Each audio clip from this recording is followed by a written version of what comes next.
Welcome to Table Talk. I'm your host, Karen Wilson. Today we are going to take the entire show to talk about one of the most prevalent diseases that can be prevented and even reversed, which is diabetes. My guests today are Mr. Steve Wickham and Miss Karen Wickham, husband and wife, I will go ahead and disclose that, of the Grundy Reversing Diabetes Seminar. Thank you so much, both of you, for coming on the show today. You guys are a wealth of information. Well, thank you for the invitation. You have really studied up, and I know you've been doing this for a long time. So let's talk just briefly. A lot of people know what diabetes is, but what are some of the symptoms? Because there's a lot of people walking around that may be pre-diabetic or having some symptoms that they don't associate with diabetes. Well, you know, first of all, you can get your diabetes and not even know you have it. You might not have the first little bit of symptoms. You simply go to the doctor, he does some blood work and walks back in the room and says, well, I have news for you. You have diabetes.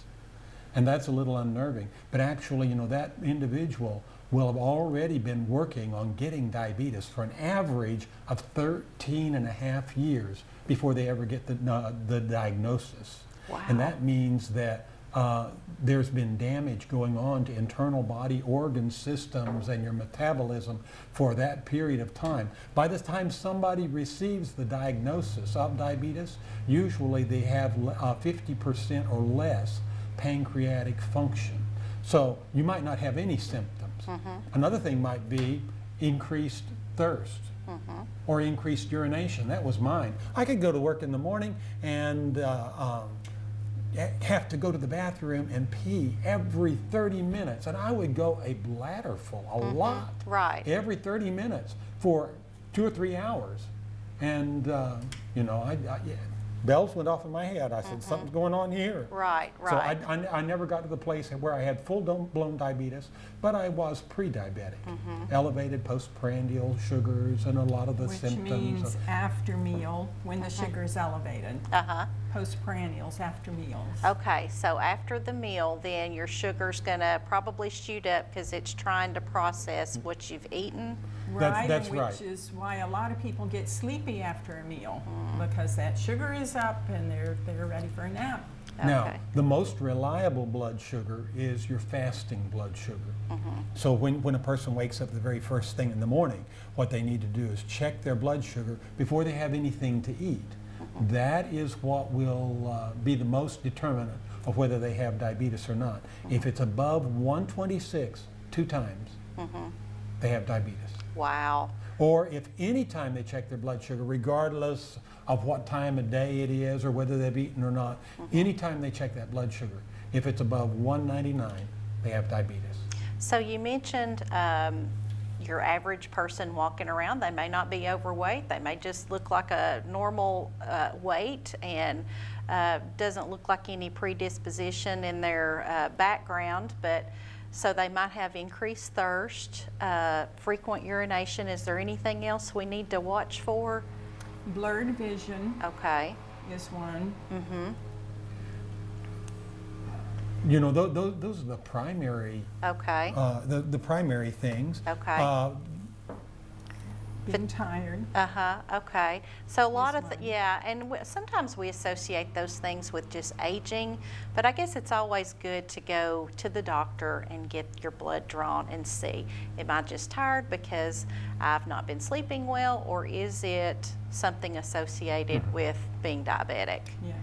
So let's talk about, you know, in the past few years, I guess I have been told that, you know, once you're diabetic, that's it, you're diabetic for the rest of your life. But you all have done a lot of research on this. Tell us if that's a true statement or not. Well, actually, science has shown that diabetes can be reversed. Type 2 diabetes. Now, there's two different types. Type 1 cannot. That is where the pancreas, the beta cells in the pancreas actually stop producing insulin. Whereas type 2, the pancreas is still producing insulin, but the insulin is not able to do its work. It can't get the blood sugar out of the bloodstream and into the blood cells the way it should because of a problem over here with the cells. So what the typical treatment has been is focusing on controlling the blood sugar and just maintaining it. But what science has proved is that if you take care of that problem over here with the cells, the blood sugar problem goes away.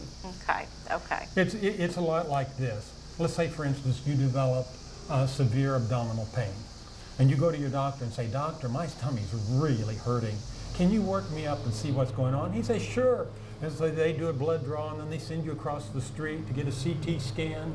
And a few hours later, you come back into the office and you sit down, and he says, "Well, I have good news and bad news. The good news is we know what's causing your pain, and we can do something about it.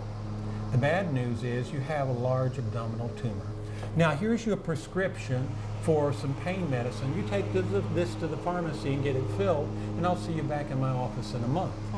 Well, a month later, you come back to the office and you say, "Well, doctor, my pain's just no better yet. What are we going to do?"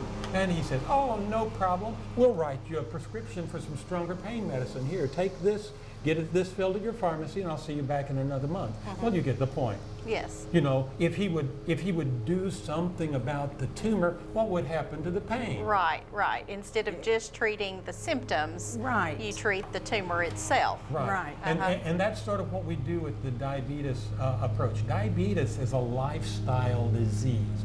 That means it's caused by things you do, by your activity level or lack of activity level. It's caused by things you eat. And, you know, so in the aggregate, if we knew what all these things were, would we be choosing, as intellectual people, would we be choosing to have diabetes? I don't think so. You know, people don't generally say, "Oh, I want to be sick today." Right. You know, so we need to educate the public so they will know what they have done that's caused the disease, and then they will know how to remedy the problem. And when you remedy the problem, the blood sugar problem just goes away. Well, I'll skip ahead. We've talked about our questions and stuff, but this kind of just leads us into why we struggle with diabetes so much. I'm sure it's related to food, that we have to have it to sustain ourselves, to live. But what's the theory behind, why we can't lick this? There are several things. I'll touch on a couple of them.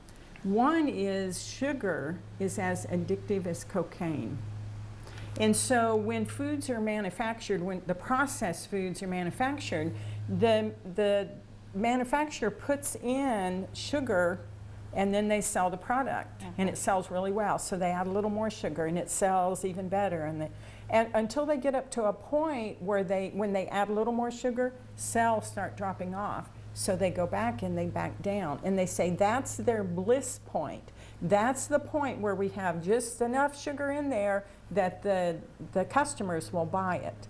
And so we're very addicted to that. The second issue is there is no cell in the human body that can use fructose. It all has to go to the liver and be converted, which a large portion of that is stored then in the liver. It's driving the fatty liver. But the other thing is regular table sugar by weight is 50% fructose. And so when we eat these sweetened things that we're addicted to, then it puts a heavy burden on our liver. And it also drives us back, though, to eating the same foods over and over. So that's a big thing of why we struggle so much, because we don't understand the fructose issue. But there's an antidote for fructose, and that's fiber. But in the processing of the food, a lot of that fiber is taken out.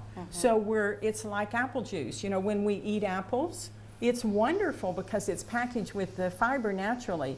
But when we drink the apple juice, which takes 6 to 8 apples to make 1 cup of apple juice, then we're getting it without the fiber, and so it becomes a toxin to us. Okay. So that's part of it. And I will say, you know, from what I have researched and read myself, you don't have to eat a Little Debbie snack cake for it to be sugar. They're hamburger buns and things like that. I mean, things Right. that we don't really even associate with being sugary are. Right. Is that part of the addiction as well? Well, certainly anytime you eat anything with fructose. Now, where do you get fructose from? And fructose is the sweetener in fruit. So, but Dr. Robert Lustig says, he's a pediatric endocrinologist from Southern California. He says when God packages a toxin in your food, he always packages it with the antidote. So, but in our American society, we go through and we have decided that fiber needs to come out of our food. So the average American only eats 8 to 10 grams of fiber a day. If you're going to reverse your diabetes, you have to eat 50 grams or more of fiber a day. Okay. And those are widely available in our foods if we don't strip them out. But we are the only species of mammals on planet Earth that goes along and takes our food, and we put the fat over here, the protein over here, the carbs over here, and the fiber over there, and then we collect all these and put them back together in whatever combination we want to, and we call that food. Right. It's not necessarily nourishing. In fact, a lot of our foods cause inflammation, and this inflammation causes obesity. We learned in 2011 what causes diabetes. We didn't know before then. We had a few hunches, but we didn't know. But at the Magnetic Resonance Imaging Center of Newcastle University, their big research center over in England, they did a series of tests. You know, up to that time, we knew that the only known cure for diabetes was bariatric surgery. That's stomach bypass, lap band, any one of the variety of surgeries there. And their question was, what is it that reverses diabetes when someone has bariatric surgery? Is it the manipulation of tissues in the abdomen? Or is it the diet that they put people on after they have had the procedure? So they took 30-something people that were insulin-dependent diabetics, and they fed them the same diet that these people were drinking, the same milkshake, but they allowed them to have just a few calories in salads every day in addition to that. And within about 10 days, some of these, these people's, their blood sugars normalized. So it wasn't the surgery, it was the food It they were was intaking. the food, Yes. absolutely. Right. And since then, we've learned a great deal about which foods are the best and which aren't. So let's talk about the food list, and we're going to put this up on the screen for our audience to see. As I was looking through the food list, I was really surprised. Let's talk about the top 2 foods on the list that are just awesome, or at least the top 2 categories. Okay, well, the top category are green leafy vegetables. And those green leafy vegetables are so important that if you eat 1 serving of green leafy vegetables a day, that will decrease your risk of diabetes by 11%. And a serving That's of the major. green leafy vegetables is a half cup cooked or 1 cup raw. So it doesn't take, you know, when I have pinto beans and cornbread and turnip greens, I'm eating far more than just a little half cup serving. So right there, you're getting 1 or 2 or even 3 servings. So it's not difficult to do that, and they are so packed with nutrients that they're very healing to the body. And even, I guess, we always think of salads. It doesn't necessarily, I mean, I'm sure eating a salad probably, or an uncooked green, is probably the best, but not necessarily we have to do all that. Not necessarily, because you take, for instance, a cup of fresh kale. That has an Andy score of 780 something, I think it is, if I'm remembering correctly. But you cook it, and it has an Andy score of 1,000. Andy is the aggregate nutrient density index that was developed by Dr. Joel Furman, where he evaluated all these foods for at least 60 nutritional supplements. He's come up with a formula that's pretty profound. It says your future health equals nutrients over calories. The higher you get the nutrient contents of the foods that you're eating in relation to the calories that are there, the more healing that food is going to be for you. And so as we developed the food list, what we did is we just simply took that formula and we averaged like foods together. We just went, we just took all these foods that he's already evaluated, we averaged them together and put them in similar categories, and the green leafies were so far up and above everything else. The scale goes from 0 to 1,000. And a lot of these green leafies will be on the upper side of 1,000. So they have a lot of punch as far as getting rid of diabetes. Well, people will say, well, I don't eat the green stuff. Well, that's probably one of the reasons why you have diabetes, is because you don't. Now, but you don't like it. A lot of people say, well, I don't like the green stuff. It sort of has a bitter flavor. But, we crave what we feed off of. Right. And if we expose ourselves to the flavor repeatedly, experts say it takes about 21 exposures before your body will accept a new flavor. But people will learn to like it. We had one gentleman that came through our program, a young man actually in his early 30s, that he left our program the very first night with his food sample covered up. And as he walked out the door through gritted teeth, he said, I don't eat the green stuff. But he came back the next week. I was surprised to see him there. And he kept coming back. And later on he told me, you said to eat the green stuff and that my taste would change. And he said, I'd eat it, I'd gag with every bite. But he said, I kept eating it and I learned to like it. And you really will. You will learn to like things like spinach or kale or turnip greens or whatever it is. So this is not an impossible task.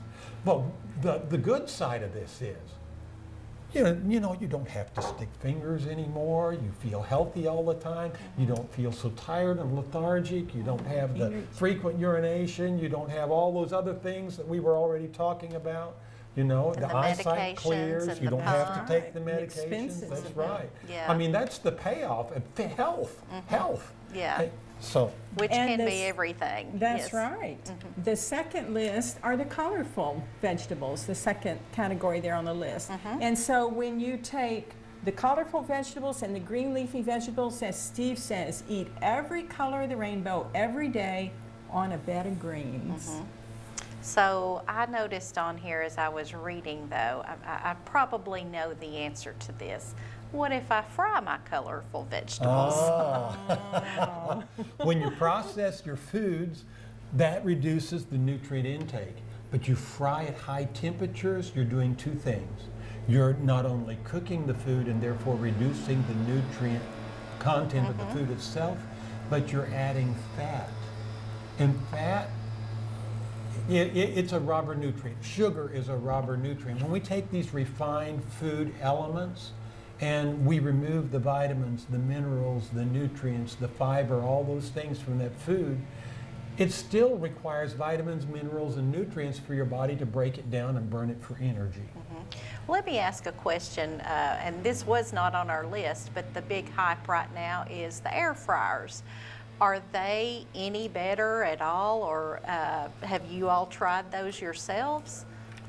I'm not familiar with an air fryer. Okay, well, from my research on it, basically it's a contraption, basically like a fryer, but you only put a tablespoon or two of olive oil in it, or whatever oil, and it takes the vegetable and cooks it similar to being fried, but it uses so much less oil. Right.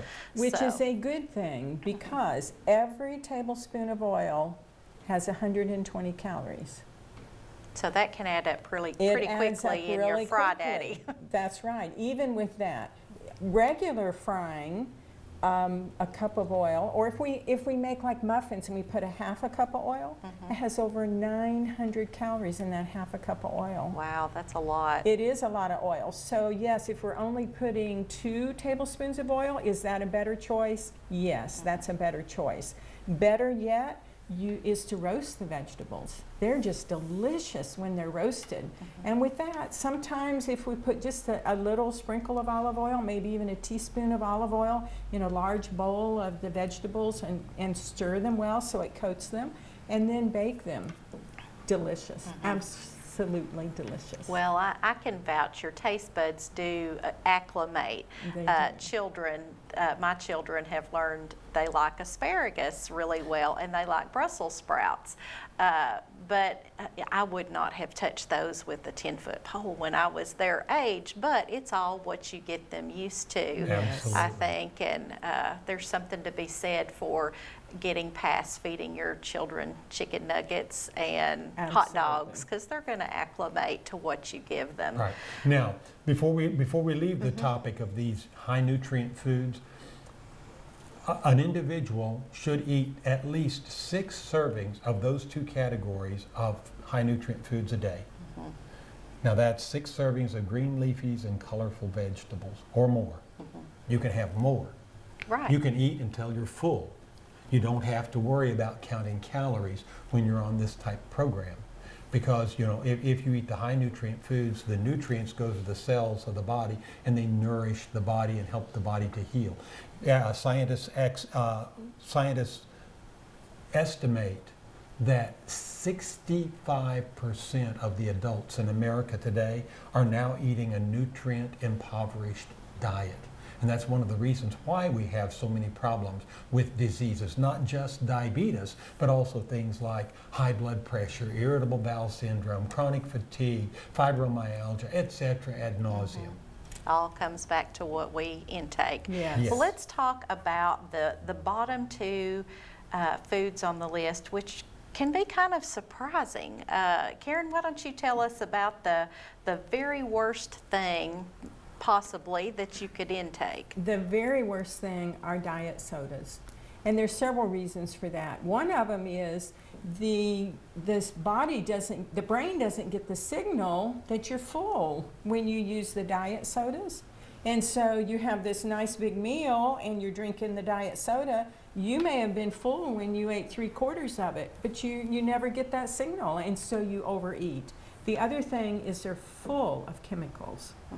And Well, I've noticed when I drink a diet soda, I'm terribly thirsty. It does not quench. Yes. Is it full of sodium? Well, It does have a lot of sodium in it, but you know, carbonation. we tell people, we direct people that direction because it doesn't spike a blood sugar. We are focused on the blood sugar. It increases insulin resistance. Diet drinks make your diabetes worse. That They have problem no with the calories, cells. but they have no nutrients either. So It's you're just L-Zippo. ingesting. Right. It's just right. you know, it's all deleterious. So it's spiking, it's not spiking your sugar, Right. but it's also contributing, which offsets the lack of sugar spike. It's still bad because your Right. body really does not know how to react to it. Well, and the issue, what he's referring to with the insulin resistance, that is that issue with the cells over here, so that insulin can't do its work to get the sugar out of the bloodstream. We call that insulin resistance. When the insulin comes along, that's the key, and it should open up the cell to put the sugar in. Well, the cell is resistant against the insulin in that key. So the diet sodas affects those cells, makes that insulin resistance worse, so that insulin can't do its job. Wow. Well, I tell you, this is so fascinating. We are definitely going to have you guys back because we are running out of time, and I want to get information out there on how to help people that whether it's ourselves or our loved ones, give us some resources that we can tap into. You all have a program, and then, of course, there's, I'm sure, online information. Right. Well, we have a website. Our website is Grundy RDS, stands for Reversing Diabetes Seminars, grundyrds.org. And if you go there, we have a reversal strategy online. There are multiple links that you can access in order to learn more. So there will be videos, there will be scientific articles, etc. You can actually download your own copy of the food list from that site and print it out on your own computer. And so a lot of resources have been made available. Plus, we hold seminars in the area. Usually we do it through churches, because if the churches will have us in, the churches can collectively, you know, they will pay our salary to come into their community, and they can offer it for free or for a charge to members of the community, but it allows them a way to go out and meet the needs of their community, and we're just happy to do it. We'll go to any church anywhere. So, Well, I know you guys just have a passion for this. It's not about money or making a living off of it or anything like that. You both shared that you had family members that had been affected, and you were both pre-diabetic yourselves at one point. And so I know every time I go to an event that is health related, you guys are there sharing your information, which is wonderful. We appreciate you all so much, and just because Grundy County's in your name, you certainly will help, I'm sure, people in Warren, White, Van Buren. from coast to coast. Good One of our deals. programs is even being taught right now in Guam. Wow, so even long spread. internationally. Yes. Okay, well, we are going to have you guys back on the show because there's questions I didn't even get to. So we appreciate you coming from Grundy to talk to us today. Thank you so much for joining Table Talk today. I hope you have found today's show informational, and if you know someone with diabetes, please share this information with them. For Brian Kell, I'm Karen Wilson. Have a great week and come back again for more Table Talk.